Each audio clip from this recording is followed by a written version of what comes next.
विजय जी, जोधपुर से। श्री हरिवंश। श्री हरिवंश महाराज जी।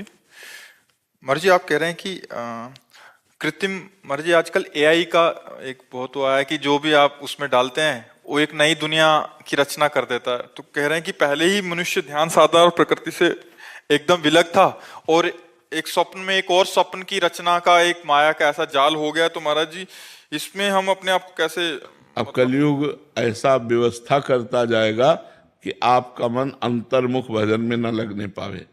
देखो, आज के 25-30 वर्ष पहले मोबाइल कहाँ था? किसी के पास मोबाइल ना, और सबका बढ़िया काम चलता था। अब भला बिना मोबाइल के काम चल सकता है?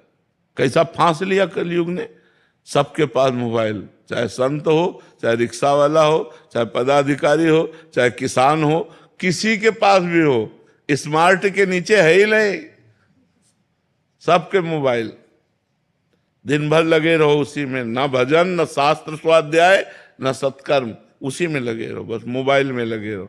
अब मोबाइल में भी बहुत चीजें आ गई हैं, बहुत से ऐसी चीजें आ गई, अब सारा समय इसी में जाता है। लोग जो है ना, आप देखो कुर्सी में बैठे मिलेंगे तो उसी में मिलेंगे, अंगुली सरकाते मिलेंगे उसी में मिलेंगे।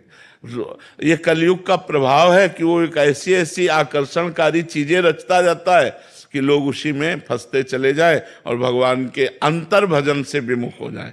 अंतर भजन, अब माला लिए हो, मोबाइल लिए, मतलब क्या माला चलेगा? माला लिए हो, मोबाइल भी देखते चले जा रहे हैं, अब वो माला क्या चल रहा हो? तो एक क्रिया हो रही। माला तो तब जो नाम जप कर रहे हैं, वही ध्यान में, वही सुन रहे और खूब आनंद से डूबते चले जा रहे, तब तो माला जप हो। तो भाई, अब ये चीजें तो कलयुग और आगे आविष्कार आएंगे, ऐसे आविष्कार आएंगे जो भजन विहीन करते चले जाएंगे हमारा सारा मन। अब रामायण पढ़ने में, महाभारत पढ़ने में, भागवत पढ़ने में, वेद पढ़ने में किसका मन लगता है? अब बताओ, इतने लोग बैठे हैं, कौन रोज स्वाध्याय करता है कि रोज सुबह उठकर नहा धो करके वेद का पाठ हो रहा है, संध्या गायत्री हो रही, भागवत का पाठ हो रहा है? कोई बिरला ही करता होगा। सुबह से उठकर मोबाइले में है, कुन्न से बजा, किसका आया देखा, क्या मैसेज हुआ, क्या, इसी में वृत्ति लगी हुई। तो अब और नए नए आविष्कार हो रहे हैं मन को फंसाने वाले। बचाना चाहिए अपने को, बचाकर भगवान के नाम और शास्त्र स्वाध्याय करना चाहिए, जिससे हमारी बुद्धि पवित्र हो। शास्त्र पढ़ते इस समय माला एक साथ नहीं, हमें लगता है जब शास्त्र पढ़ो तो पूरा ध्यान शास्त्र में क्या कह रहा है, वो ध्यान का विषय एकाग्र होकर, जैसे हम आपसे बात कर रहे हैं, तो अब आप एकाग्र होकर सुनोगे तभी तो पकड़ पाओगे। अगर इसमें एकाग्रता करोगे तो फिर माला में एकाग्रता नहीं हो पाएगी। जो तप है, भजन है, वो विशेष लाभदायक तब होता है जब हम एकाग्रता से करते हैं। तो हम पाठ करें तो एकाग्रता से करें, माला करें तब एकाग्रता से करें, पूजा करें तो एकाग्रता से करें, ऐसी हम कोशिश करें। अब जैसे हम रास्ते में चल रहे हैं तो हम माला जप कर रहे हैं, ऑफिस में तो माला, लेकिन जब हम भगवान की कोई बात सुन रहे हैं, संतों की कोई बात सुन, तो हमें पूरा एकाग्र हो जाना है। एक एक शब्द हमको उनका ग्रहण करना है।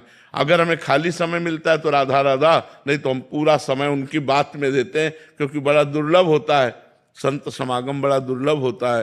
तो ऐसे ही शास्त्र स्वाध्याय जब करें तो शास्त्र क्या कह रहा है ये हमारी पकड़ में तो आना चाहिए। अगर माला भी चलाते गए शास्त्र भी, तो ना माला में एकाग्रता है ना शास्त्र में, दोनों पूर्ण नहीं हुए। तो हमको एकाग्रता पूर्वक एक एक कार्य करना चाहिए। अब जैसे सांसारिक कार्य हैं, उनमें आप माला ले सकते हो कि सांसारिक कार्य करते हुए राधा राधा राधा अगर चल रहा है, काउंटर से भी चल रहा है, बहुत बढ़िया काम। लेकिन भागवतिक कार्य में अब ठाकुर जी की पूजा कर रहे हैं तो बस फिर उसी भाव से उनके चंदन लगा रहे हैं, उनको भोग लगा रहे हैं, आरती कर रहे हैं, एकाग्रता पूर्वक। अगर मन लगा के हम करेंगे तो ज्यादा लाभ मिलेगा।